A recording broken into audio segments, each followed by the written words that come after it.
All right, so today we're gonna finish the Crud store, and then hopefully we can jump into React by the end of the class. So, and that'll be interesting. One, because I haven't done React in over a year, so we're gonna be going through the documentation and going through like the starter stuff. And yeah, we'll just be doing this together. But yeah, let me go to the Crud store and finish off this. Here we go. All right, so where we left off at was in this function here, this fetch items function. We had last class, we had some practice with like building HTML elements with JavaScript, and you record. Oh yeah, okay, yeah, you recording. Oh, did I record? Yeah, I did. Yeah, I'm pretty sure I recorded. No, you recording. Yeah, he did. All right, cool. Y'all can see my screen, right? Mm-hmm. All right. Yeah. So last class, yeah, we had practice building HTML with JavaScript, and like that was where we left off at with this populate shelf function. I'm gonna just go there, and like we basically gave it like an array of stuff, and then start building the HTML with JavaScript, and like just inserting it into the page. And let me show you. Let me remind y'all what that looks like. I go to Crud to get a different API key.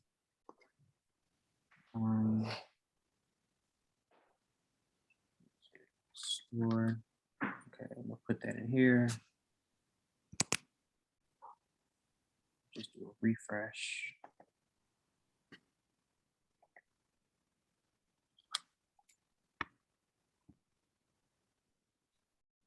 Okay, so all right, I'm gonna just press load store, and nothing is happening. Hold on, let me try to figure out what's going on.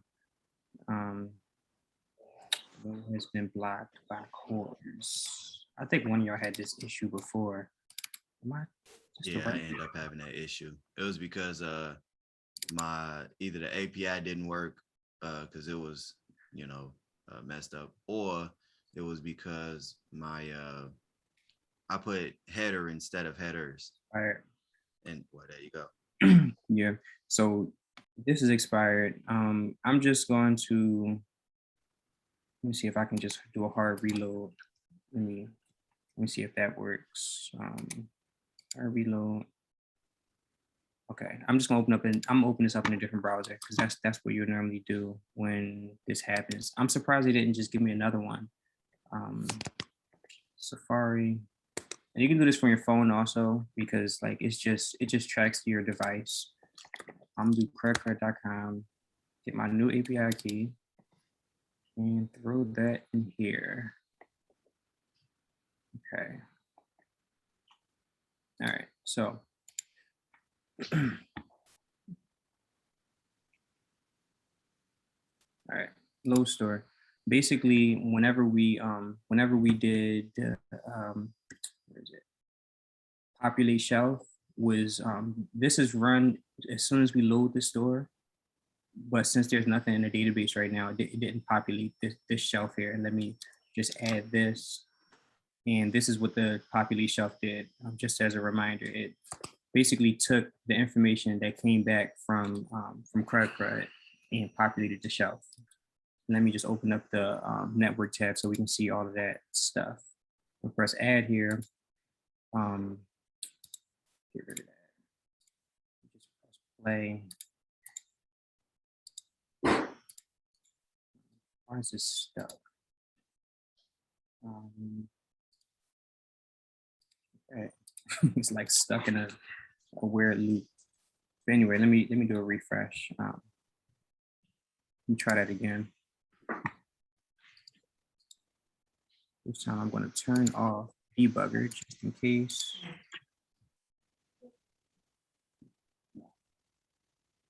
But yeah, okay, I'm having issues with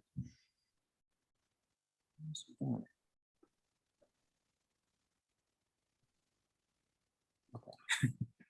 I don't know what's going on. So yeah, let me stop sharing for 2 seconds. I think Skype is like messing up. Where is it? Stop sharing. Okay, I'm gonna reshare. All right, try this again.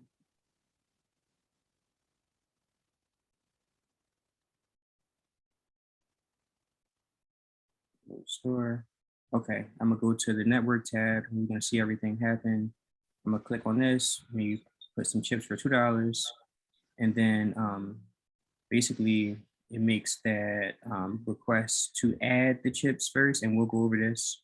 But whenever we make this get request is when we go to load the store, and if you go into preview, we can see that like that array that we passed in is here. Like it shows like everything that it is using, the cost, the image, yeah, just the cost and the image, and it's taking that image and putting the image here, and it's taking the cost and putting the cost right here. So it's like $1, and that's chips. So chips, Apple, and then more chips. All right, so. Question. Yeah. Does it, the newest API call is at the top of the list or at the bottom? The top of the list. Well, no, the newest, my bad. It's at the bottom. It goes top down. Okay. Yeah, so first we had made that one request. Now, even if I refresh it, we just gonna get a get request. So yeah, but yeah, the newest one is towards the bottom. Yeah, let me take this out. Yeah, just that get request to get all the information. So yeah, let me go back to the code now. So we basically, I think we did these also the last time, where whenever you actually, if I do a refresh real quick and just show you how it looks before I press that button. Before I press the button, we see load store here, and we don't see any items on the shelf. Basically, what we had did here was we hid the price container, but this is not showing initially. So don't worry so much about this right now. But we see hide element by ID. We hit the load store button, and that's this one here, and we're showing the item selections, and that is the items that come right here. So if I press this, like this shows here, and this one gets replaced with some text, and that was done inside of here, set help text, select a product. And I'm gonna just go into these functions really quick just to like quickly remind y'all like what's inside of them. When we did hide element by ID, we basically passed in some ID, and we gave whatever element that had the ID, we gave it a class by using class list. We gave it the class of display none, and that hides it because that display none CSS rule says display none. So that hides the element basically. And show element does something very similar where it just removes that class. It removes the display none class, so that way we show it on the screen. And if we look at the HTML, we can see that some of the things in the Crud store has the this display none CSS class, and these are the ones that's like hidden by default because we initially gave it these CSS classes. Yeah, so and this stuff right here is basically like this is all of those items. That's here. This is all of that stuff right here. So that's what why we're removing this display none CSS class to show it on the screen. So that's that. Let me go back to, and please stop me if I'm going too fast or if we have any questions, or if I need to, like I can also go through the HTML here so you can see it in action. Let me just do a refresh. Go down here. I'm going to show you it in the actual thing here. So that right now this has this display none CSS class. We can see the E is down here, but yeah, this is display none. But if I click this, we're gonna see that CSS class get removed. See, it got removed, and now we can see that these are shown here on the screen. So yeah, that's a long drawn out way to tell y'all that we're just showing items. So that's that. Let me go back to, where is it?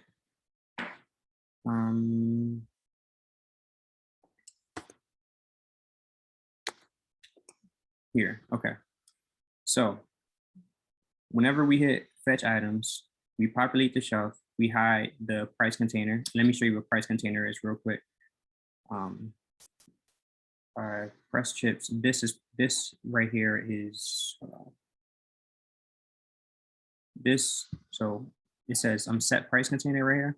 This is set price container, what's highlighted. Like, so as soon as we fetch it, we wanna hide this. So the reason I'm adding that display none to this initially is because like I want to use this fetch items function in multiple places. So literally every time I go to like populate the shelf again, I'm gonna call fetch items, and fetch items is going to put the display none property CSS class on set price container, which is this div right here, every time. Now I say every time because initially before we do anything, we can see that set price container has that CSS class right here. So I'm adding it just in case it's not already there. So it won't add the class twice? If it's already there, it just basically ignore the function or ignore the exactly function. Yeah. Yep. So yeah, it just ignores it. So yeah, that's just that's the reason why I did that. So yeah, we hide that, we hide the load store button. We show all of the different products, like those 4 items: chips, apple, juice, and sandwich. And we set the help text, select the product, and like this is just for like user experience. Like you want to tell your user what you want them to do. So select the product just means we're literally just select one of these things here to add to the shelf. So yeah, that is that function. Now let me go through each individual item here, not each individual one, but like just what all of them have in common. If I go to chips, I can see that if I click on chips, it has this on click here, product, choose product, and it passes in a string of chips. Just like notice that. So juice, it passes in a string of juice. We have that same on click on choose product. The same for sandwich and apple. So what we're going to do now is go through choose product and see like the flow of that.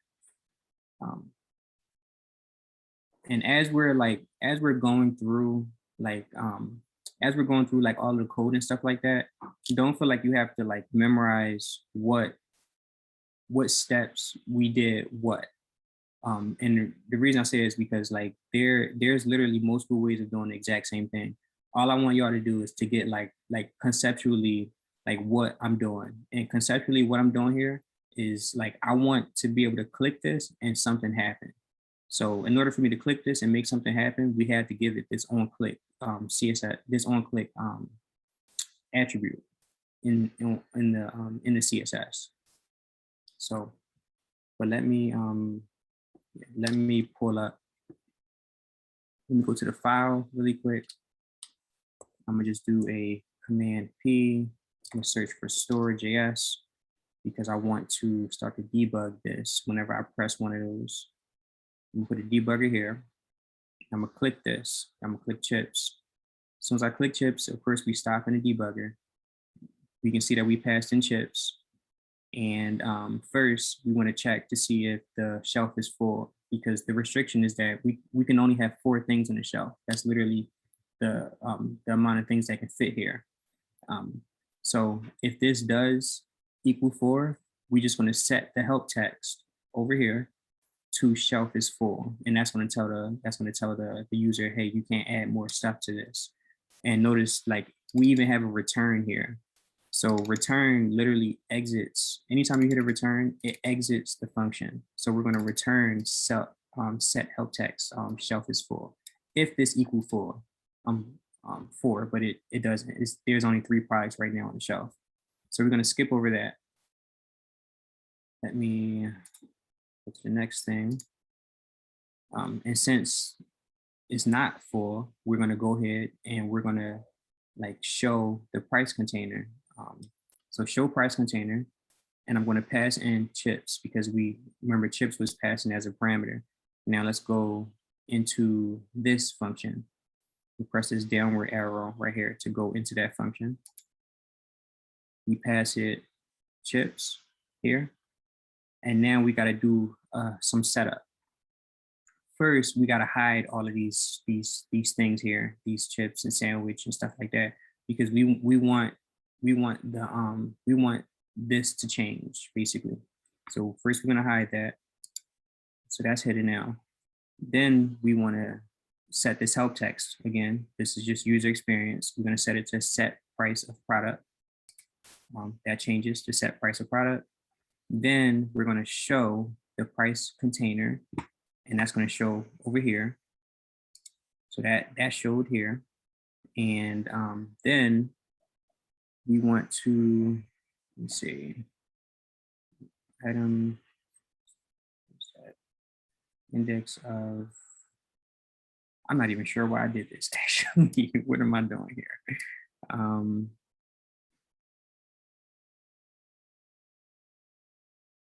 It looks like I'm conditionally setting the background image. Let's not worry about this for now. I feel like we're gonna go into this like a little later, but this is basically saying, does items, like does the string items contain assets? Remember we learned about this index of. If the index of the text assets is -1, that means that this does not contain the text assets. And like I said, we'll come back to this to see why I'm actually using this, because I honestly forgot myself. But yeah, we go into this because we know that this string is not contained inside of items. And now what we want to do is we want to set this image. Remember, when we clicked on those items, like when we clicked on chips, like chips should show right here, right next to this form. So essentially what we're doing is we're selecting this by ID, selected product, and then we're gonna give it a background image of the item that we passed in. Inside of the assets folder, we have chips.png. And if I go to it, to that, if I show you here, we can see the assets folder is here. So inside of this assets folder, we have chips.png. So it's literally just going to give it this image right here. So yeah, let me go past that line. And okay, that's grabbing it by ID. It's going to give it back the ID, and then it set the background image to chip. And you can see chips showed up here. I'm gonna just hit play because we pretty much done in there. So that's that. So more of the story. So just to quickly recap, whenever we press one of those items, it changed this text. This thing showed here, and then we changed the image of chips to whatever we passed in. So now that we have this showing, I'm gonna go to the function that's called whenever we press this add button. So I'm gonna just put it, I'm just gonna put it in HTML first, so I can see which function is being fired whenever we click it. So the on click shows that we're firing add item, right? And let me go to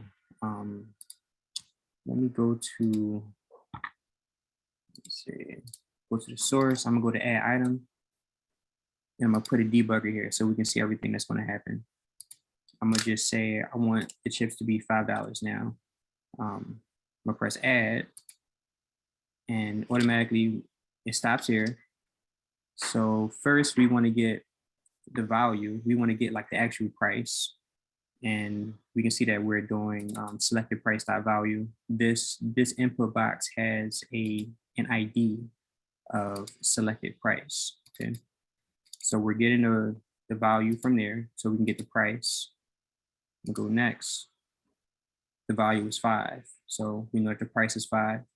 Then we want to see like what we're actually adding to the database. What we're adding is chips, but the only way for us to know that we're adding chips is to reference the background image that we just passed in. See, like this thing. Remember, we set this background image to this here, to assets/chips.png.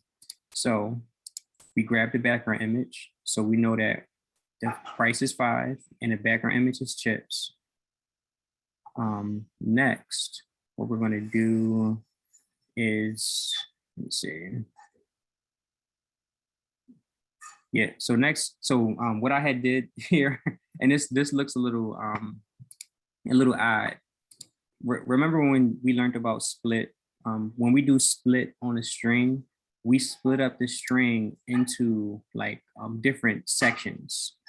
So what I'm splitting this string by is this double quote. It's kind of hard to see, but these are single quotes on the end, but they're surrounding a double quote. So what I want to do is split this string by double quote. So we should get each individual part. We should get this, and we should get this this ending parentheses. So if I go past that line, we can see that we get all 3 parts, this, and that. And literally the only reason I did this is because like I wanted to get access to this part here. I didn't want to like, the purpose was to get the product, but I didn't want to include this extra stuff on the end. So that's just my way of getting this stuff by itself, basically. So so is updating is false. Now this is gonna come into play a little later on. This is updating thing, but for now we're just gonna go past it. We're not up. Basically, is updating just means are we updating the product, and we're not updating the product. All we're doing is adding one. We update when we get to this update button. So we'll see how this is updating variable comes into play. So we basically want to not update.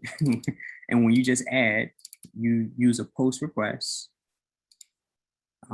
We're just putting these headers here, and we want to give it the body that we want to update. That we want to add. We want to add something with the cost of 5, and we want to add this at index 1, which is just this stuff right here. So I'll put a debugger here. Let me make sure so there's nothing else under there. I'll put a debugger here, and I'm gonna hit play. It's gonna make that post request, and then after it comes back, it gives me back some JSON.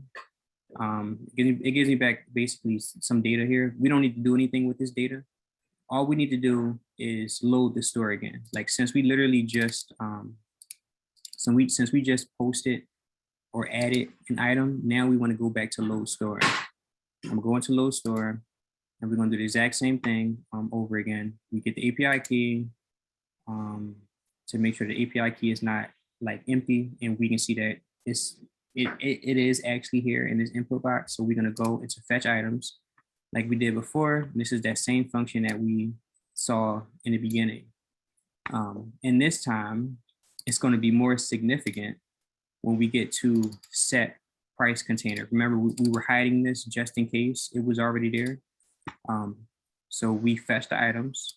We're setting the number of products to the new length, which is 4, because we know we're going to have 4 things in the shelf. if I hover over items, these are all the items that we added. The chips, the apple, we have more chips here, and we just put more chips for $5. This is the one we just now added. So we're setting the number of products on the shelf to 4. Now we're going to populate the shelf. Then we just populated all of these things on the shelf. We got 4 items. Now we're going to hide this. Now it's more significant because now it's actually on the screen. Now we're going to hide that. We're going to hide the load store button, which is not here, but we just want to make sure that it's already hidden. And then we're going to show item selection. And remember, that was the 4 items here. I'm going to show that. And then we're going to set the help text again. Select a product. We're going to change this to select a product. Okay. And that was the whole flow for adding an item. So we've, and literally, like if I was to click this again, and let me just go back to here, right? If I go here, we can see that number of products on the shelf is 4 now. And since that is 4, we're going to set the help text. We're not going to do anything. We're just going to return shelf is 4. This is going to change to shelf is 4. Shelf is 4. So we literally can't add no more stuff to this, to the shelf because it's 4. Now there are 2 more things. 2 more things we got to go through. We got to update and we have to delete. So I'm going to do this again. I'm going to just go to the HTML for the update button. And I see the update button is here. For some reason, I'm not seeing the on click, but there's supposed to be an on click here. I'm wondering why it's not showing here.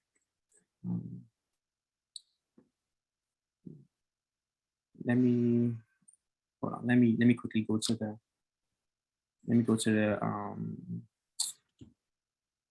to the function that's being fired. Sometimes the dev tools don't always show the right stuff. So basically, this is what we went over the class before when we were, let me just quickly remind you, when we had did this populate shelf. Remember when we were populating the shelf, when we actually created the delete button, I'm gonna go to delete button. When we created that, we went to this, where we created the div, we gave it a class of btn, we gave it the inner text of delete, which is why it says delete here, and we gave it this on click, and the on click basically fires this delete items function. And I'm not sure why this is not on the HTML, but either way, this is the on click that's going to get fired when I press the delete button. And the same for the update button. The update button, this is that function for the update button, and it fires update product when we press update. So what I'm gonna do is I'm gonna go to, I'm gonna go back here, and I'm gonna just look for those 2 functions, and I'm gonna put debuggers in them. Update product is here, and delete item is here. Do you want to remove the old Right. old debuggers first? Yeah, let me remove those. Trying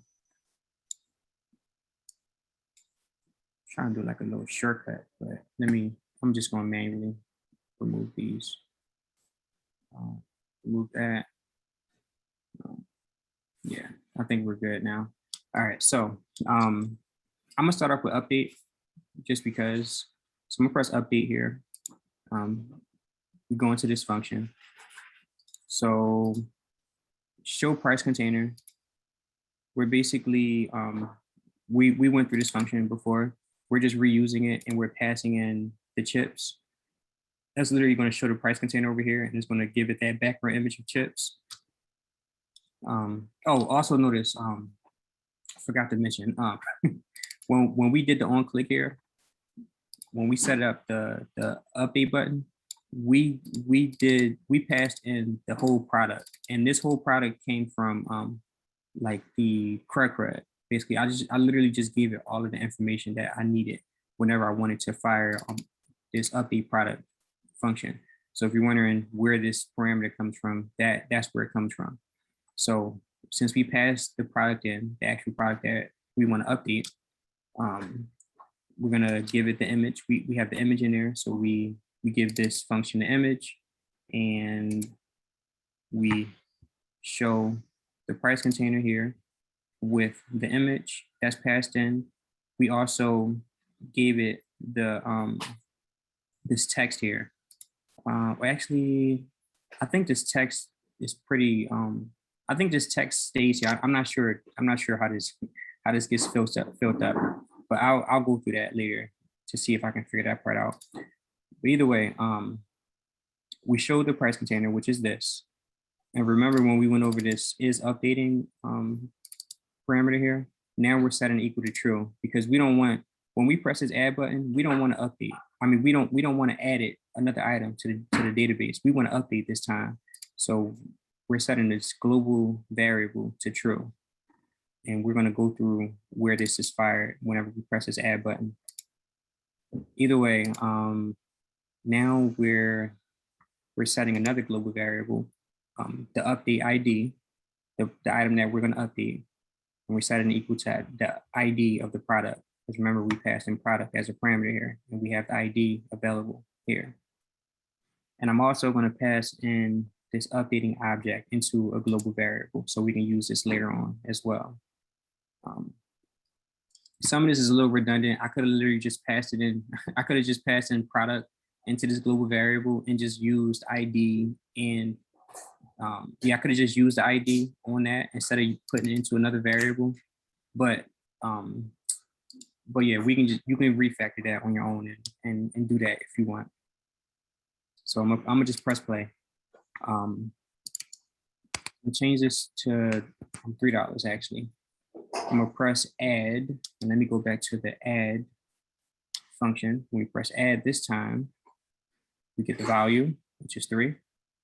We get the image, which is this chips. We do that split like we did last time so that we can get access to this. And this time is updating is true. So we're not going to go inside of this because we have that not here. So it's going to skip over that. It's going to turn that to false. And then we're going to go inside of this else block. We want to pass it. So we're using the spread operator here. We kind of went over this before, where we're adding everything inside of this object. This is that same object that we just set inside of here. We literally just set that when we press that update button to the product. So we basically want to add everything that was already there, but the thing that we want to replace is cost. So it's going to take all of these, it's going to add cost, image, and underscore ID, and then it's going to replace the cost here with the cost that we have towards the bottom. And the new cost is $3. The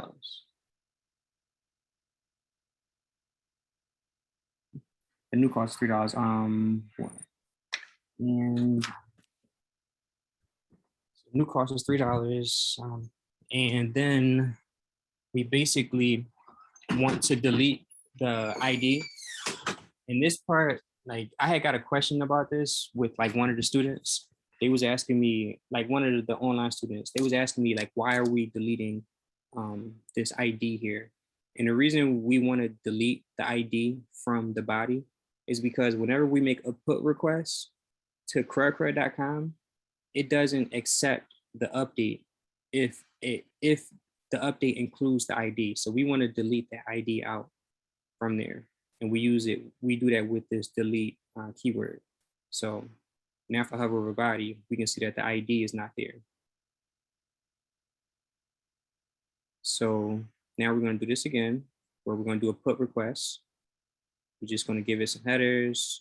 Honestly, these headers, I think this is pretty much optional at this point. We're going to give it the body, which is the new body. The cost is 3. The image is chips.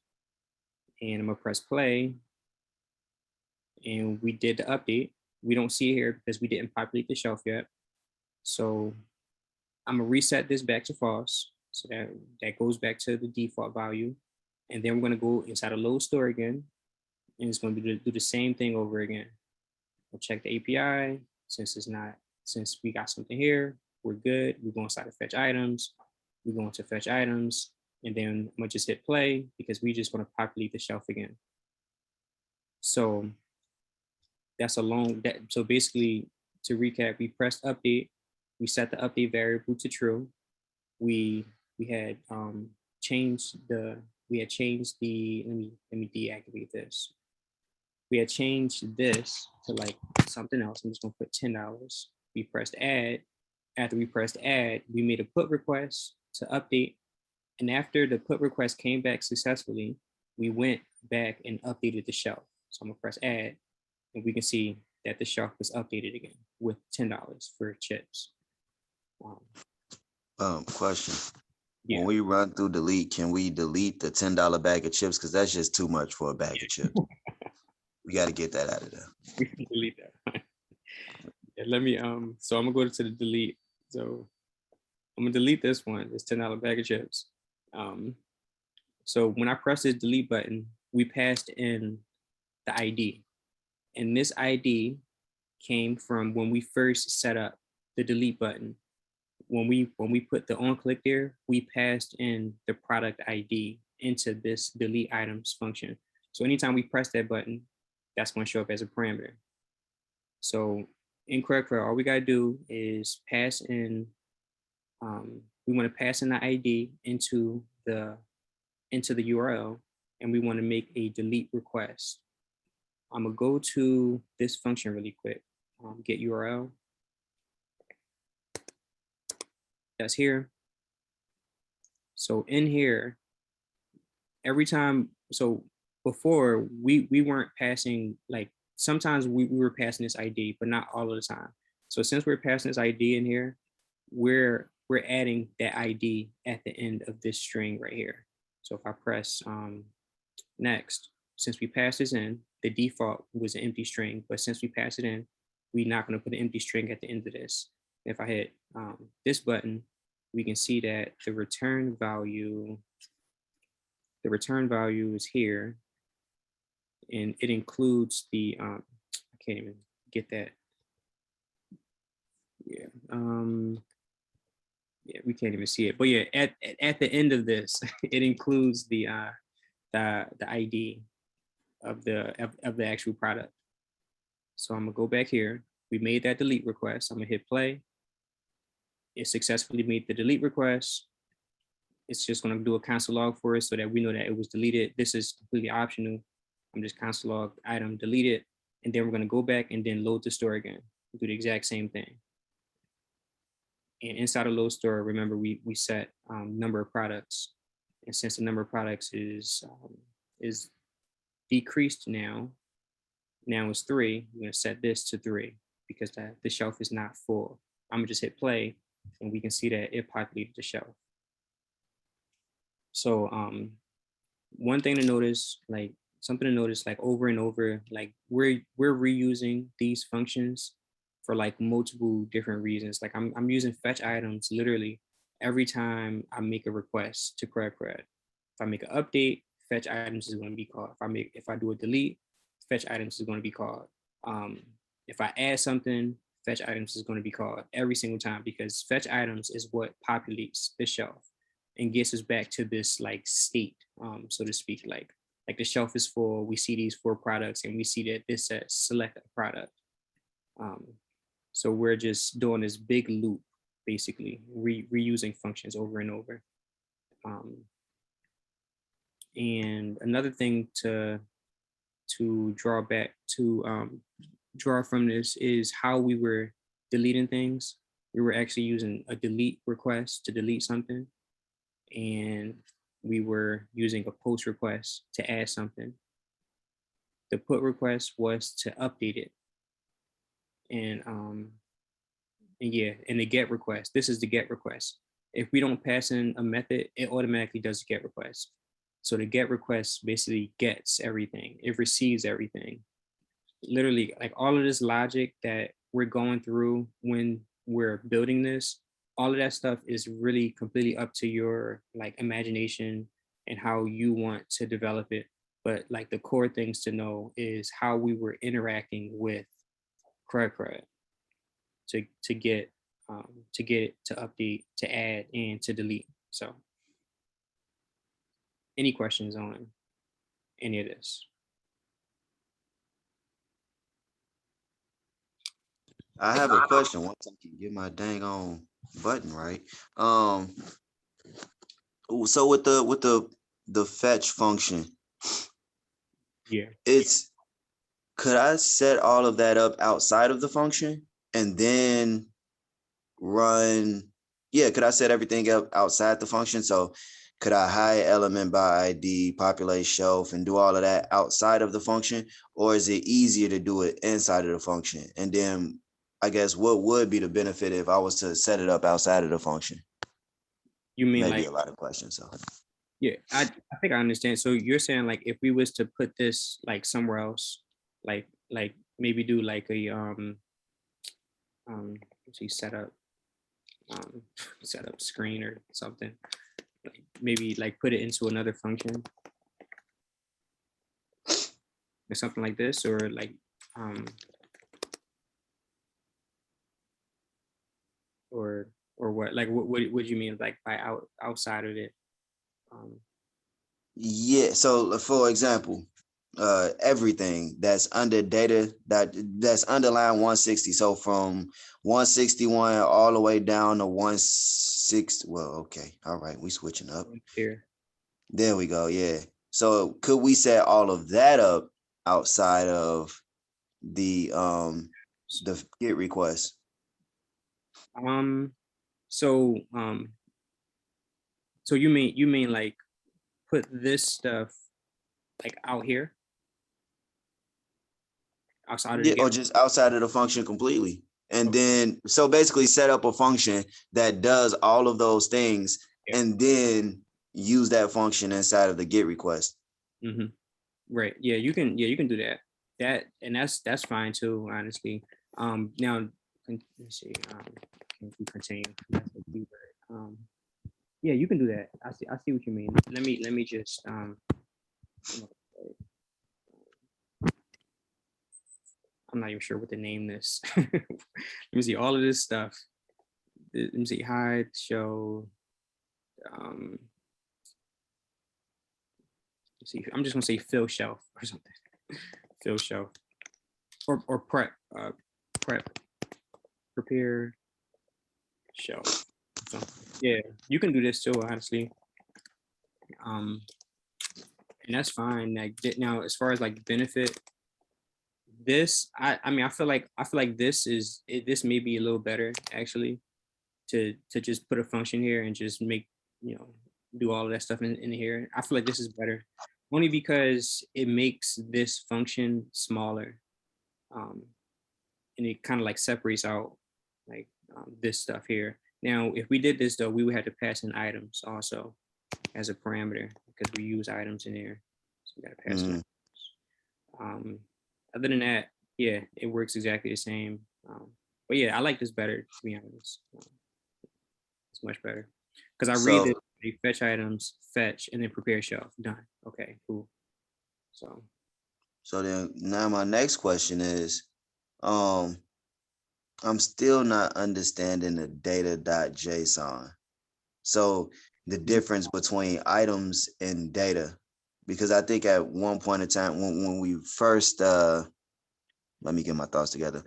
So basically when you were teaching us that you was passing in data and Yeah. then you use d.json. So d is being passed into the anonymous function. Well, actually it's not anonymous, but yeah, it's being passed to the function d.j. You know what I'm saying? All that good stuff. Yeah. So yeah, this it's the same. It's the same. It's just really what you want to name it. Now this, so let me actually take it a step further. Let me just put, I'm just do this, right? And I'm gonna just put a debugger here so we can see, so just so we can see something. I think this will clear it up.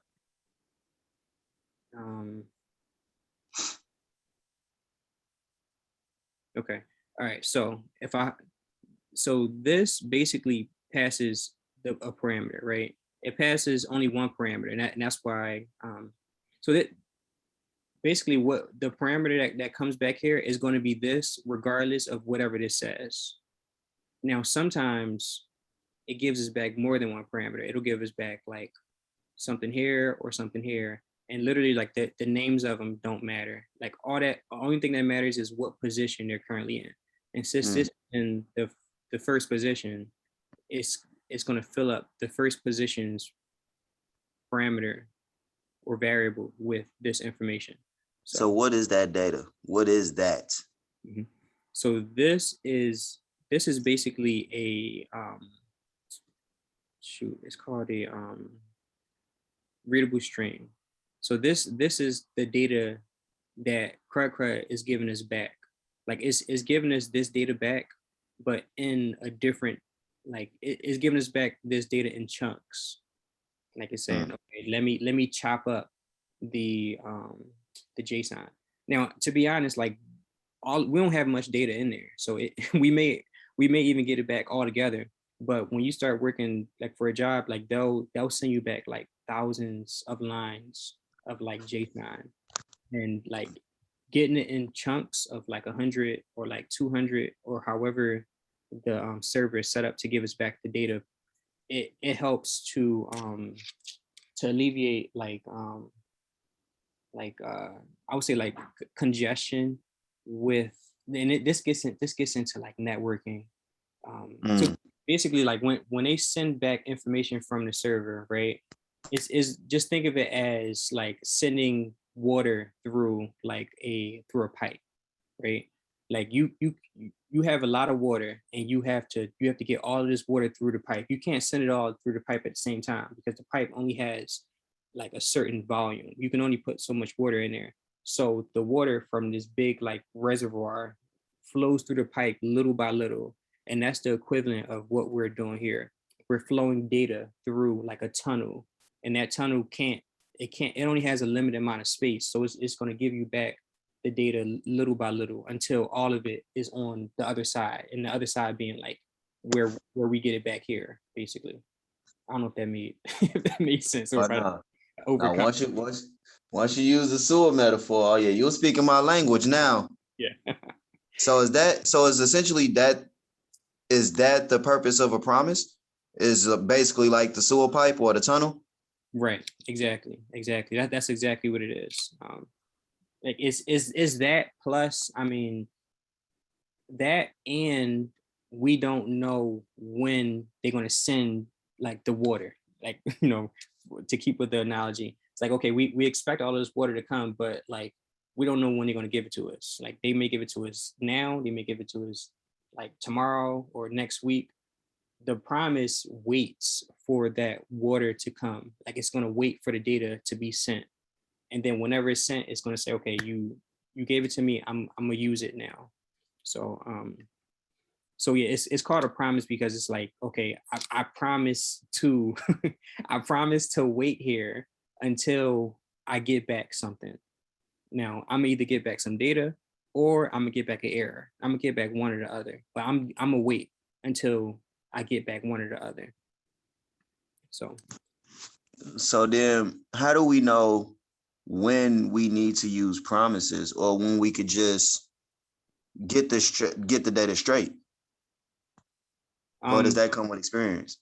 Well, I shouldn't have related like I shouldn't have related this readable stream to like a promise. This readable stream is like is giving us back information little by little, but like in the promise, it's just gonna wait there until it knows that all the information is there or whatever. Now, when you say your question was how do you know whether to use, what was your question again? Basically, no, you was about to get it. Yeah, basically, when do I know? When do you use promises? How do you know when to use a promise and when you could just, get the data? Like when to use a promise, essentially. When is the best time to use a promise, or when do you use a promise? Like under what circumstances, though? Right. So it's yeah. So I was going to it, but yeah. So you use a promise when you know that you have to wait. this readable stream, like we had to wait for this data to come back. Anytime, anytime you anytime you messing with like APIs, you never know how long it's going to take. You don't know how long like the round trip is going to take.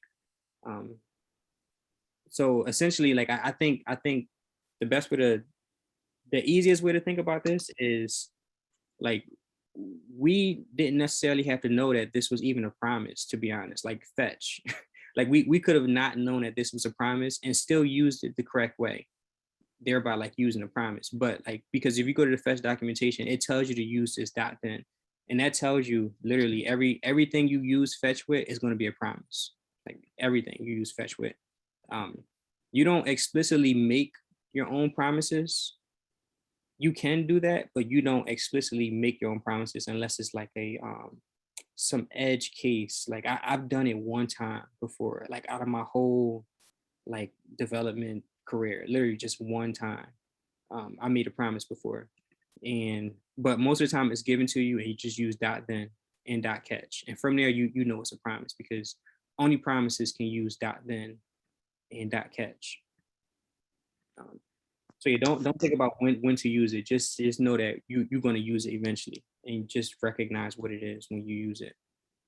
No, that's pretty much what I was needing. So creating promises themselves is pretty much an edge case. I dang near want to know what that edge case was, low key, if you Yeah. could. The one time I had, let me see, the one time I did it, I basically what I had to do was I had to populate like a shelf, right? And let me just bring up like a not a shelf, a table. Just bring up a table just for like not that kind of table. Table with data. What a beautiful table. Yeah. So I had to like fill like a table, right? And let's just say it was this table here. And in order for me to fill this table, I needed to get back all of this information before I filled the table. So what I did was, and all of this information existed in different databases. So what I did was I created a promise, and I said, um, but before I get there, like I get it. just yeah, like I needed before I can fill this table, I need to wait for this information to come back. I need to wait for this information to come back. I gotta wait for this information to come back. So I'm making 3 different API calls. So I make a promise, and whenever all 3 of these things is there, whenever it does come back, I release all the information all together. That's what I had did when I was the one time I did it. But to be honest, there was an easier way to do it. Um, not back then, but nowadays, there's an easier way to get the same functionality done without making a promise. So you probably won't ever have to make your own promises. That was exactly, I think that was exactly what I needed. I think I understand it almost fully now. Thank you. No, Yeah. that's it. Yeah, we good to go now. Um, And that's where I'm quick. yeah. Yeah. Any other questions? Thoughts?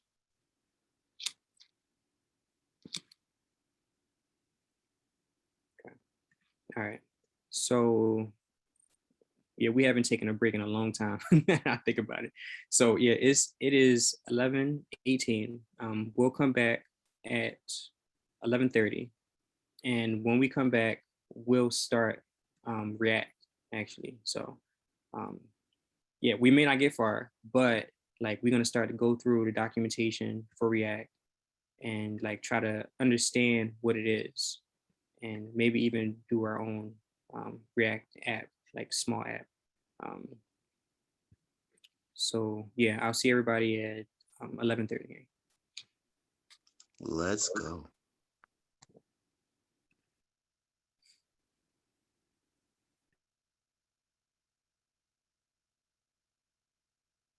And I'll just be sitting like I'll be standby in case anybody have any questions. I'll just be on mute though.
So I guess as a little aside, the for the stimulus project, I mean for the, the hackathon, the if the kids want to use a different operator, a different coding app or coding software, could they do that? I don't know if Kareem's still up in here. Yes. Well, so we have three that we're teaching them, right? We're teaching them Scratch. We're teaching Yep. them Bubble.io. Bubble IO and Zero. If they want to use other tools, they're definitely welcome to do that. You know. Okay. Which do you have one that you have in mind? Well, let me just say that the Scratch one though that's fundamental because that's going to teach them how to create the tool, the cybersecurity tool, and it is so robust. So if I was a coach, I would definitely begin having my students start to play around with Scratch and creating some projects on their own during this week, so then they can start to. Because I believe that probably the one at least the team is going to take away the best prize for functionality is the team that has students that are most comfortable with Scratch. Oh yeah. My team, I think we're gonna be pretty set. I've already assigned them their roles, so they have positions. Like Oh, that's awesome. yeah, so we created our company. We've already given everyone positions. That was the first meeting. And then the next meeting was gonna be our plan of action meeting where we were gonna start getting familiar with Scratch and everything like that. Right now, I've already sent out the calendar invite so I can get times and dates where we can link up and talk. Our PR person and our marketing officer, a chief marketing officer, ain't gonna be not gonna be in action right now. You know what I'm saying? They're more on the back end of things. Once things start getting built. What you can do, what you can start doing for them is why don't you, in terms of the marketing person, what they can start to do is kind of start focusing on the name of the app, and then maybe finding a cool template to make your presentation. I mean, with what they will want to do, I guess there's two things the way you can think about them presenting it. They can present it as they should be presenting it using the front end. So the The actual design web. team can start to focus on determining what is the best, kind of tool to use. Whether you guys want to use it as a mobile phone app, create a mobile phone app, or create a desktop app. So that was another question I wanted to ask. We don't have to do both. We only have to do one. No, just you got to pick one. Oh, good. Okay. All right. And then that wasn't clear. We need to go over that tonight. We sent you all the because I was kind of scared. Well, I wasn't scared per se, but yeah, I was thinking like, okay, man, we're gonna have to create a web. Let's go. We're gonna basically have to create a website, and we're gonna have to create a mobile app. And I was gonna say, I don't know how quickly that would be able to be done, but I was gonna attempt it for sure. Yeah, no, definitely. I appreciate you raising it. Speaking of web, can I, Jabez, since I know you're such a astute student here, can I get you to take a look at my screen, because I'm having a problem with Yeah, show me what's up. my screen, so you can see. You can help me out here. This is What you- really, really early in class, but I've been going back and just trying to go back over this class. What am I doing this right here? Because I'm trying to log this to the console, but it's not working for me for whatever reason. I'm trying to log my cat name. It should file to the console, but the console is blank. Am I? This is my first multi-line comment. Look at what I can. That's cool. Let's my cat. Okay. Ooh. Do you remember this? mm, Is this a you can basic? get rid of the brackets. What's that? Get rid of the curly brackets. Let's do that first. Now let me show you what screen I was using to. This is the code that I was. So it's just basically. You see those curly brackets right there? Yeah, I see them. I mean, we can define it globally though. I wasn't comfortable with the curly brackets, so I was gonna get them out of there, just for the sake of my uncomfortableness. But since I can see we can use them, then you keep them in there. That's it. Let's go back to your situation right quick. Man, you got a lot of tabs. How do you do it? I know. I should probably. It's kind of here it is also. So this is the code here. Oh yeah, dude, you got a conflict. What's that? First you use let to define cat name, then you use cons to define cat name. You got a conflict. That ain't gonna work. And you know, it's funny you said it because at first I had, because again, I was trying to follow him on his JS code, and it had this right here where he had, I guess he was working on one lesson and then he went to another lesson, right? So that the one above was the let my dog name equal Max, and then Max. See, and he didn't erase it. So I just kind of kept, so I started basically just using the one at the bottom, but then it didn't work. So then I put the one at the top to see if that would change it. But let me just show you. So if I go here. Well, run it and let's see what appears on the console. If I'm wrong, then cool. Well, no, that's what I'm saying. Nothing is appearing on the console. Don't you see? Oh, right now. Yeah. All right. So there's so two things. You can do this where you have my cat name. The only reason you can do it is because you surrounded it with the curly brackets, so it keeps it in its own scope. Okay. Remember, letting concept. It doesn't exist outside of the curly brackets, so you can use the same name as many times as you want. The second thing is, so you do have this JavaScript file up here, but it's not being run. Like there's nothing to run the file. The only way for us, there's two ways to run a file. The first way, well, you have to connect it to an HTML file. Oh my gosh. Yeah. Okay. Oh, I thought that was. You have to open up the HTML. The HTML is what runs the JavaScript file. That's one way to run it. The other way to run this is the HTML file right here.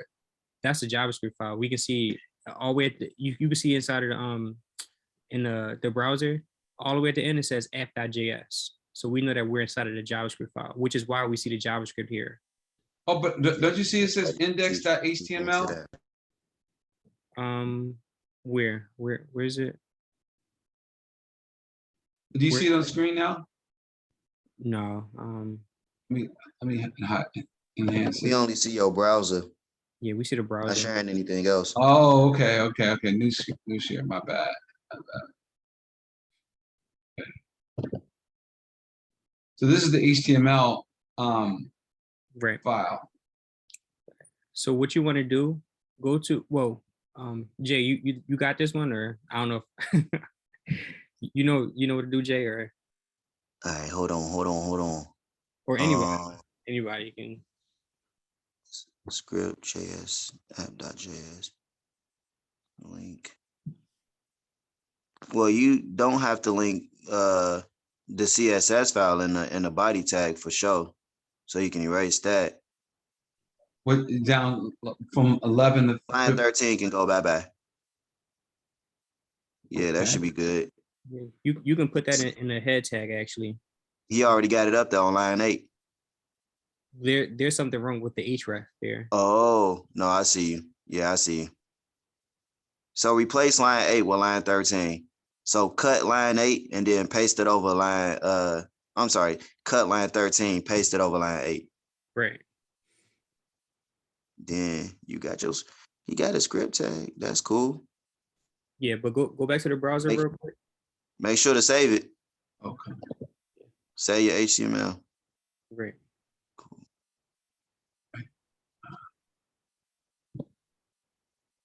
Did he copy that HTML though? If you didn't copy that, we can't see your browser, by the way. You gotta rescreen or reshare. Okay. Sadly, it didn't seem like it had any impact. Yeah, so yeah, you got to make sure to copy your HTML path to the browser.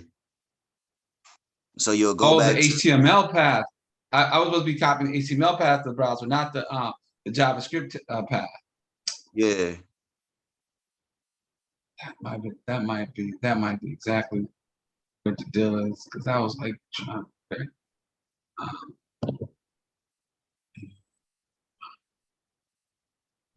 No, you can go out of there. Go to your tab that's open and right click it. No. The tab that's the index.html tab that's already open.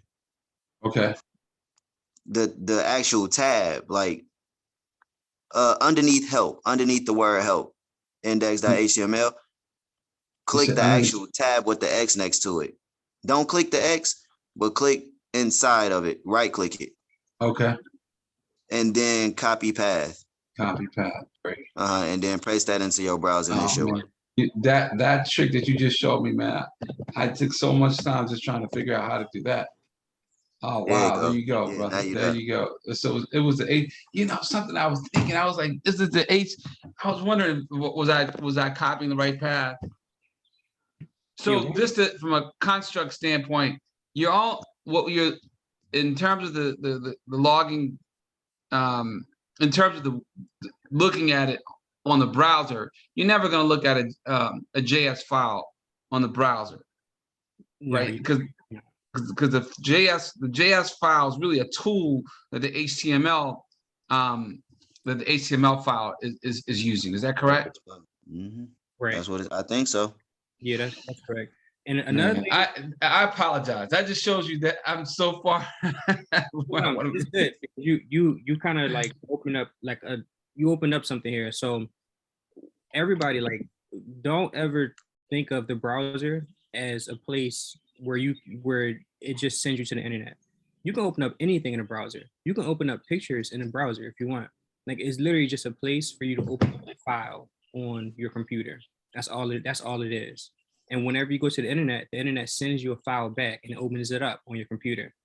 So what we did was we set the browser to point to the HTML file, thereby opening up the HTML file.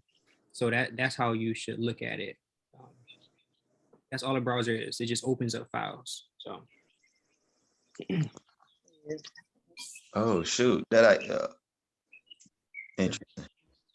Yeah, I noticed that being in this class. I was like, hey, you really can't open up anything in the browser. Like, it's really just a file. Yeah, it makes sense. Images, like any kind of documents, you can open up your Microsoft stuff in there. You can open up pretty much anything inside of the browser. So,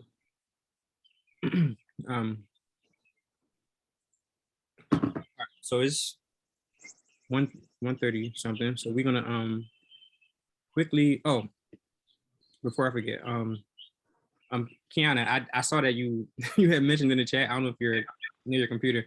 Did you want to introduce yourself now, or? Oh yes, I can do that. I don't mind. Hey guys, so I actually graduated last spring with a degree in computer engineering technology. So I know coding, but I didn't start coding until college. But I was coding mainly like C, C++, Python, and a little Java. But now that I work in tech, I work for a Convoy, which is like, they're with logistics. They made this app basically for truckers to be able to pick up loads faster. and run less empty loads. So right now I'm on the customer experience team, and my plan is to move up to the software engineering team. Okay. Yeah. Where are you from, by the way? Oh yeah, I'm actually from Philly, but I live in Atlanta now. I moved down here in like 2018. Okay, cool. We got somebody from Atlanta. We got people from DC, Philly, and Gary, Indiana. and where are you, Jay? Gary, Indiana. We got to make sure to throw that on the list. Yeah. GI. Cool. Oh yeah. So welcome. I'm glad you joined. You'll definitely learn something here. So, Thank you guys. Oh, in Miami. I forgot T, my bad. Miami. But all right, let me share my screen.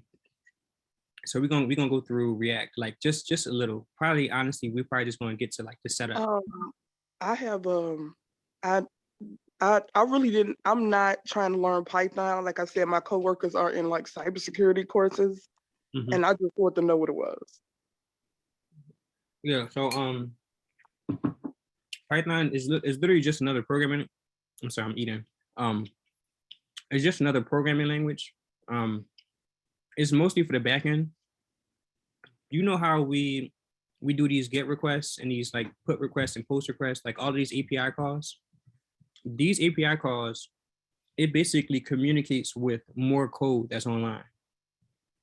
And Python is one of those programming languages that you can use to code like the online, like the API end of it, like the online thing. Now, the syntax for Python and JavaScript, or literally almost any programming language, it looks almost exactly the same. There's just a little bit of different rules, and like sometimes like you write some things a little bit differently. But more of the story, Python is literally just a back end programming language that's primarily used now anyway for artificial intelligence, machine learning, deep learning, all of that calculation based stuff. So yeah, that's Python in a nutshell. With that being said, you can still use JavaScript on the back end. Like it's not exclusively to the front end, but we didn't learn JavaScript on the back end. So I didn't teach it in this course yet. It's definitely something I'm gonna be introducing eventually. And Python is one of those things I'm gonna introduce also eventually whenever I get the course up. But yeah, that's Python. Did that answer your question, T? Yeah. As soon as you mentioned math, I was, I'm out. I'm out. I wouldn't. So I wouldn't think of Python as having like, you don't necessarily have to be good at math. Now I'm gonna give you like the reason why. So if you was to buy a toolkit, right? Like it'll have like a drill inside of it, or it'll have, or if you was to buy like a saw or something like that, like what you're doing is buying the actual tool, and it gives you directions on how to use the tool. You turn it on, you yank the string or whatever, however you start, like the saw. Now the engineering that's involved in making the saw is a complete different, like discipline. You don't necessarily have to know how the saw is made in order to use the saw. Just like driving a car, people don't know how the car is made, but they know how to drive the car. You put the keys in, or you press the start button, you press the gas pedal. So when I say that Python is mostly math, basically in Python, there's tools that's used that's built for you by mathematicians and by people that actually know the math. What you do as a programmer is use the tools that they provide to you, and they give you directions on how to use the tools. So you don't necessarily have to know math, but it's a plus if you do. Just like it's a plus if you was to know how to fix your own car instead of going to the mechanic. So yeah, I wouldn't say that it's out of your realm if you don't know math. So Yeah. I don't, did that make sense? Yes. Okay. All right, cool. Let me see if something in the chat. Yeah. Yeah, I think a lot of people would be out if if it was all math, trust me. But yeah, let me any other questions before I jump to React or anything? Okay. All right. So I'm just gonna literally just type React in the browser. And like I said, I mean, I was gonna do like a crash course on this before I taught it, but it is what it is. I ain't touched it in over a year, but it's fine because like the documentation is here. You go to reactjs.org, open up in a new tab. This is the homepage here.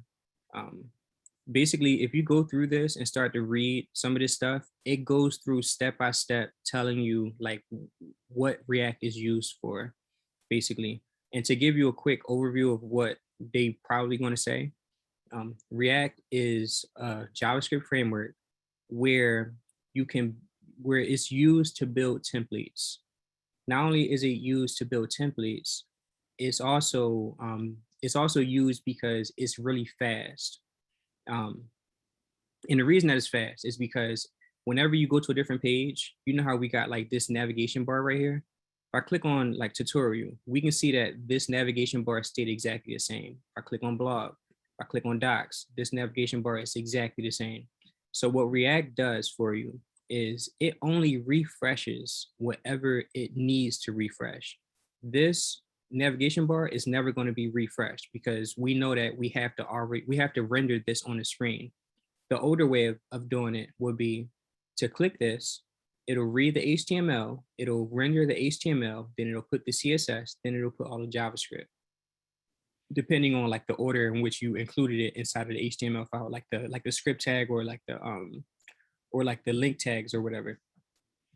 But with React, it keeps all of the rendered HTML and CSS that's going to stay the same on the screen. So you only refreshing what you need to refresh. Even these two pages here, like we have this gray area here and this white area. Those two colors stay exactly the same. The only thing that changed on this page is the text. That's it with React. And that's why it's able to move as fast as it does. So yeah, that's what it's going to tell you. Plus more, obviously. In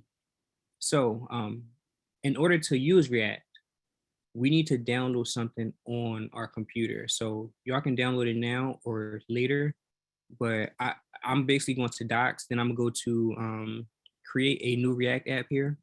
If I go there and scroll down, I'm gonna need to use my terminal. And it's funny because we've never actually used the terminal in like this class, but we're gonna start using like the terminal. You're gonna see what that is in a minute.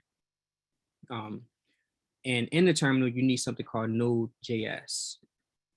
Remember when Talib was showing us that JavaScript file, and I was saying that there's two ways to run a JavaScript file. One way is through the HTML. Another way is through Node.js. Node.js is something that you install on your computer that helps you run JavaScript files.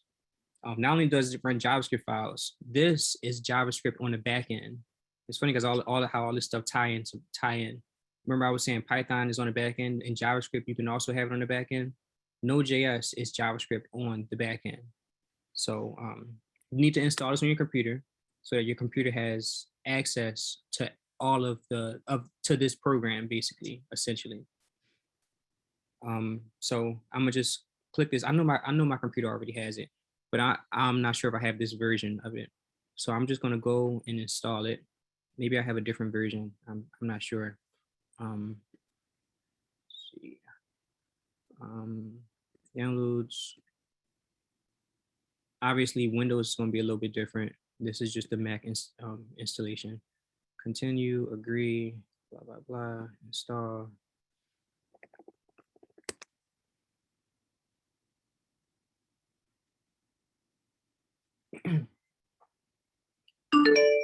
And again, like literally the reason we're downloading Node.js is because because React cannot run without this program. This Node.js program helps helps React to run on your computer. So it's almost like installing like a prerequisite before you're able to use React. And the terminal on our computer can be seen in a few different ways. On Windows, you go to the start bar, you go to like the start button, and then you go to search, and you can search either terminal or you can search CMD, like the command line. And on Mac, you can go here to the search bar and search terminal. And it should bring up a black box here. This black box, it looks very intimidating, especially if this is the first time you've seen it. But like, this is something you got to get used to because as a programmer, we use this black box a lot. Like we type stuff in here and we do things inside of this black box. The other way of seeing your terminal without bringing it up on your computer is to bring it up inside of VS Code. And yeah, we have a terminal in here. If you go down to the bottom here, you're going to see like an arrow. And then you drag this up and it opens up the terminal for you in your VS Code. Another way to open up the terminal in VS Code is to go to, let me see, file. It should be like an open terminal. Let me see, window. Toggle, here we go, toggle command line. Is that it? Oh, that is not it. I'm gonna figure out the the actual option inside of VS Code, but there is definitely an option here. But yeah, but for now, just go down here, go down to this blue bar to the top of it, and just drag it up like that. Is it that new terminal button under the terminal tab? Oh, let me see this. Okay, yeah, yes, yeah. The Zoom thing was in the way. I couldn't see everything over here. Okay, here we go. Yeah, new terminal. There we go. Yeah. All right, cool. That's what you can press. Now inside of this terminal, I feel like I gotta teach the terminal tool. Just a quick overview of what this is. This is basically your computer on here. If you press LS in here, it stands for list. This is something I gotta teach also. This shows me all of the files that's in the folder that I'm currently in. And the folder that I'm currently in is here on my desktop. OOP complete. That's literally this folder here, the folder that I have open right here. So this is where I'm at on my desktop. And inside of this location, I listed the folders, the files and stuff that's inside of that location. I have assets folder, I have index.html, I have the JS folder, main.css file, and the reset.css file. And we can see all of that stuff here, obviously. We got all the same stuff here. So when you have Node.js installed, you can run something called node-v, I think. And if it doesn't give you an error, it should give you like the version of Node that you have on your computer. If you get something that looks like this, that means you successfully have Node.js installed on your computer. And since we have Node.js installed, see 16.14.2, we can see it here. And when you put it, and when you download Node, click this button, the recommended one. You don't want to press the new features because this one has bugs in it or potentially has bugs in it. You want to have the recommended one on your computer. But what time is it? So when you get Node.js installed and you have version 16.14.2, you can now add a React app on your computer. And the way that you add React on your computer is by running this command. Let me zoom in. npx create React app. And then you put the name of the app that you want to create. And you can name this whatever you want. My app can be substituted with whatever you want. But this first part here, this part is what uses like Node.js. This is why we need to install Node.js in order for this to run. And then we add the name after that, the name of our app. And before you run this, you want to go to the location on your computer where you want the folder to end up. Wow, I'm like opening up cans of worms because like I'm noticing there's so many things I didn't teach before I'm trying to go into React. But So anyway, will these videos be available on your course? well, I didn't teach React on my course yet. I was going to make a whole new course, but I wanted to teach React in this class so y'all have a head start on it and so y'all can be introduced to it. But it's fine. What I'm gonna do now, I'm just gonna show y'all how this works, this command, and then the next class we're gonna start to break down how to use the terminal, like what this ls thing means, what's pwd, this means print working directory.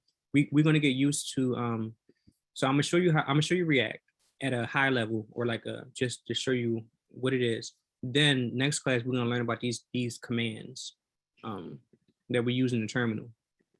I'll show you how to create files on your computer. I'll show you how to create like folders, and you can do all this stuff through the command line. You can even write your JavaScript and HTML and stuff inside of the command line. So a lot of stuff you can do in here. You can delete stuff like permanently from your computer. You can get into places on your computer that you wouldn't be able to get into if you didn't have the command line. It's basically a way of hacking your own computer. But yeah, let me run this, and I'm gonna put this on my desktop.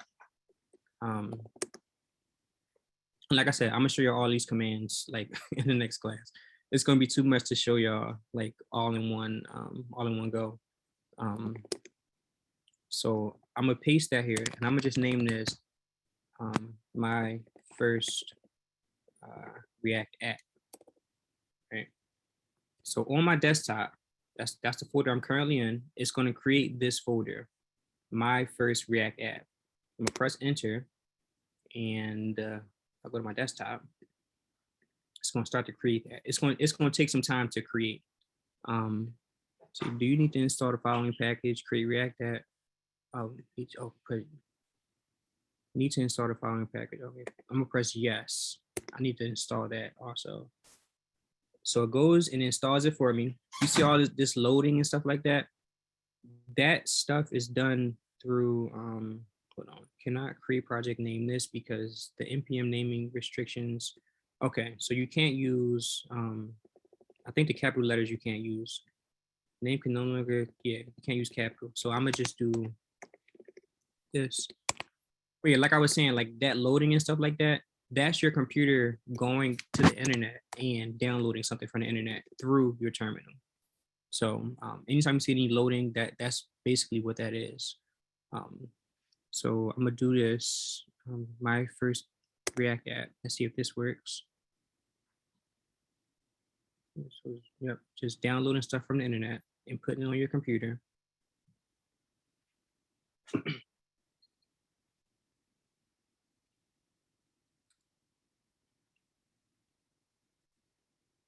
And just downloading like a lot of JavaScript files, a lot of like configuration files, like all of the files that you need to use to run React.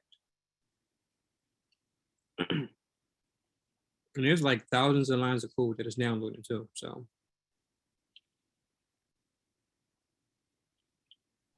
definitely take some time.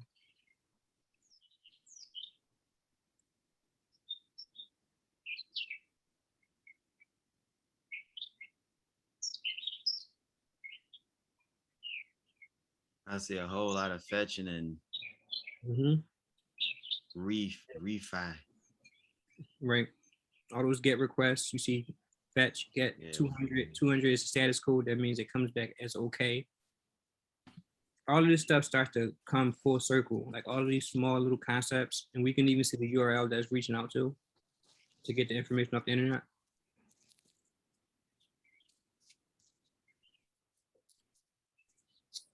I heard them birds in the background too. Sound real peaceful. Springtime is here. Yeah, I can hear him too. I'm not sure who's background, but I wish I Oh was. shoot, that's me. Let's go, damn. Got them birds in the back. It do sound peaceful. But yeah, when it's done, it's gonna say happy hacking. Now we downloaded everything. If I go to my desktop, I can see it here. My first React app. It literally downloaded all of this stuff to my computer. Let me open this up. And I'm gonna start this first, and then I'm gonna go in and explain what each of these files are doing. Like why did it download all of these things? Like what are these things doing? In order to start the React app, right? So it's already downloaded. They basically downloaded the starter code, so to speak, to your computer. I'm gonna open up the terminal. And this opens it up inside of the current folder that I'm currently in. Literally, if I do a pwd, we're inside of my first React app. So when we're inside of that folder, we can just do we can run npm start, and I'll show you why we're even running this to begin with. Like once we start going through these files. So npm start basically starts up a server on your computer, and it puts all of the React code into your browser. The server that is started up is here on localhost 3000. Localhost is basically, what that means is like that points, you know how every website has like an IP, like every computer has, like basically every website has like a number associated with it. Like when you go to google.com, it's not google.com. Like that's for us humans to read. Google.com actually has numbers associated with it. Localhost basically is a shortcut to put like the numbers associated with your computer into the browser. So localhost is like your computer's website. And 3000 means that like we're on your computer, but we're in like this virtual space that has a number associated with it. And it's in like the 3000 like space on your computer. You can sort of think of this as like this number as like it's basically a port. It's just think of it as a room, a virtual room on your computer. We're inside of 3000 right now, and inside of that is where we put all of our React code. Let me get my, so yeah, it's almost 12 o'clock either way.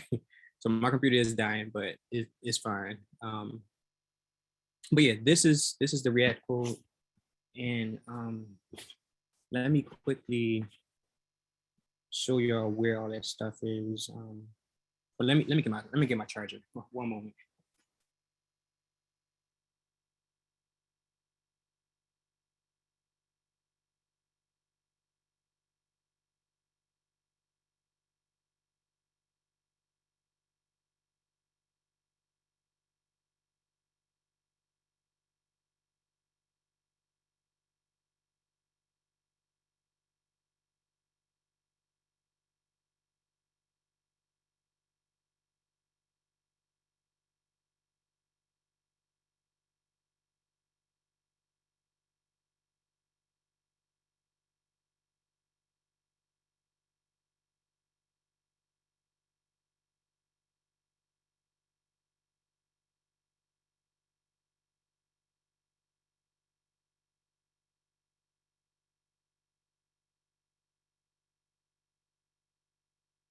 Okay, I'm back.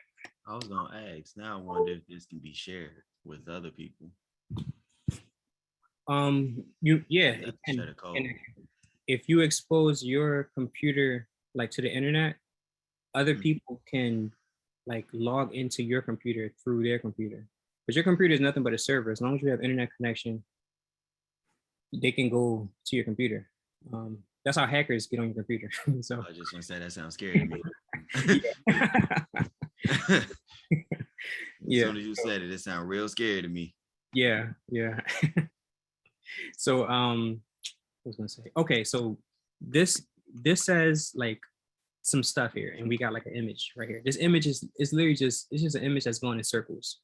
It's just animating. We can see all of that stuff inside of app.js. This is like the main. This is the main file.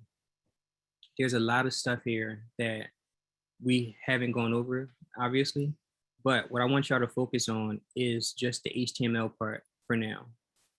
And technically in React, this is called JSX, JavaScript XML. That's what it stands for. But just know that you can name it, you can call it HTML if you want. But in this HTML, we can see that it says that text right here. Edit and then source app, this stuff here. That same text is here. If I was to change this, let's just say like hi, right? I'm gonna save it. If I go here, it refreshes on its own. Like you don't gotta refresh your browser no more. I just saved it here, and if I go here, we can see that it's already there. That's one thing that's convenient about React. It has go ahead. No, I'm about to say, no, that's cool. So you can like see the updates as soon as you do it. So yeah, I like that. Exactly. Yeah. It has like something. It has like some more JavaScript installed on here that allows you to do that. It's called hot reload. That's basically what it's called. So that's one convenient thing. So we can see. Go ahead. So I don't mean to interrupt, like, but the question, when it show you the updates, does it show you the one with bugs like the other one did? What you mean, like if we have bugs in here, if we mess up? Like the other, the JS one showed you to the one recommended to download. I don't know if I understand your question. Can you try to reword it, or I'm sorry. Like it's called Node JS. Talking about Node.js? No, Node.js. Yeah. Like the one you say download this one because this one may have bugs in it. Does this one do the same thing? Oh yeah, it should. So Node.js is nothing. I think the better way to explain it. So Node.js is nothing but JavaScript. Like somebody wrote JavaScript in Node.js. Now, when you write in JavaScript, just like we saw, like we can have bugs in our code, right? So Node.js has two versions. It has the stable version, like the version that like most of the bugs is already solved. Like people went in, used it, they noticed the bug, they told them about the bug, and they fixed it.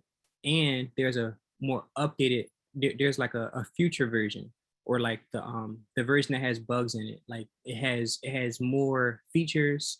It has like you can do more stuff, but since every program comes with bugs, they want to put it out there and try to flesh out all of the bugs from the people that's actually using it. The reason I say not to use like the most like updated stuff, like the stuff that can potentially have bugs, is because like you don't want something to not work and you not realize what the issue is. Like unless you're like a real Node.js developer and you can tell when you see a bug, I will just go with the recommended one and not even try to get the new features.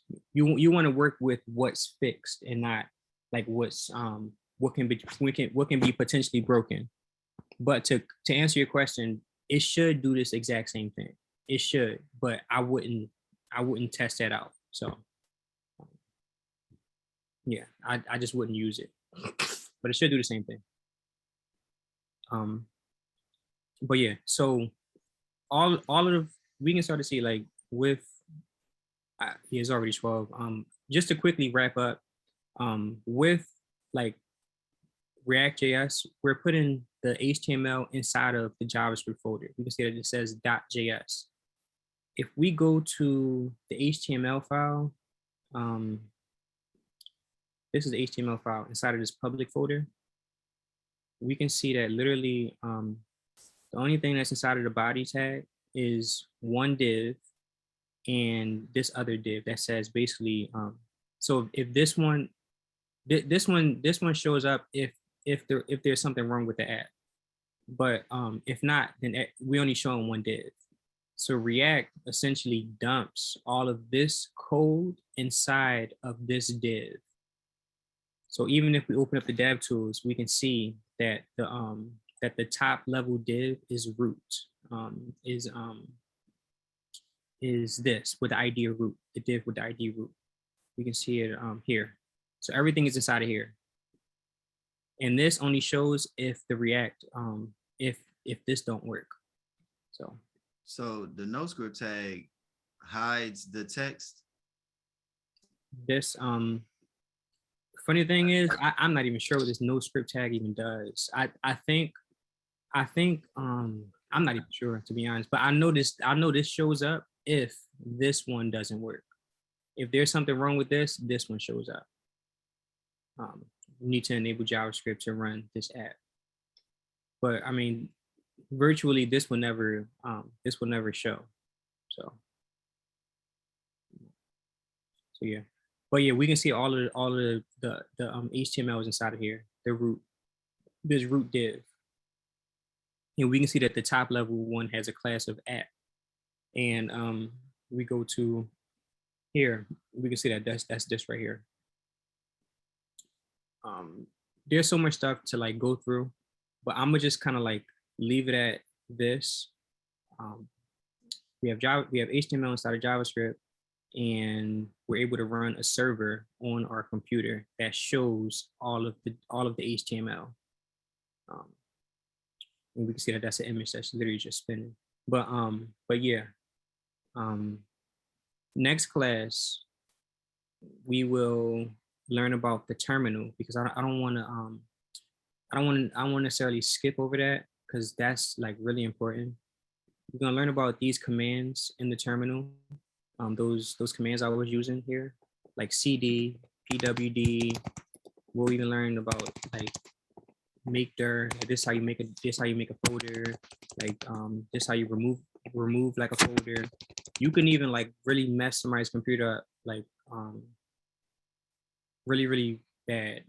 I'm not even sure if I don't think I went over these commands, but yeah, I'm gonna go over these commands and make sure everybody know them, and then we'll jump back to React and start to like really dive into what this stuff means. And I'll even explain like what all of these files and stuff do the next time around, since we're already over time. So yeah, if there's no questions, I'll see you on Tuesday. And I'll stop sharing. But yeah. So I was gonna say, I seen what the NoScript does. The NoScript is for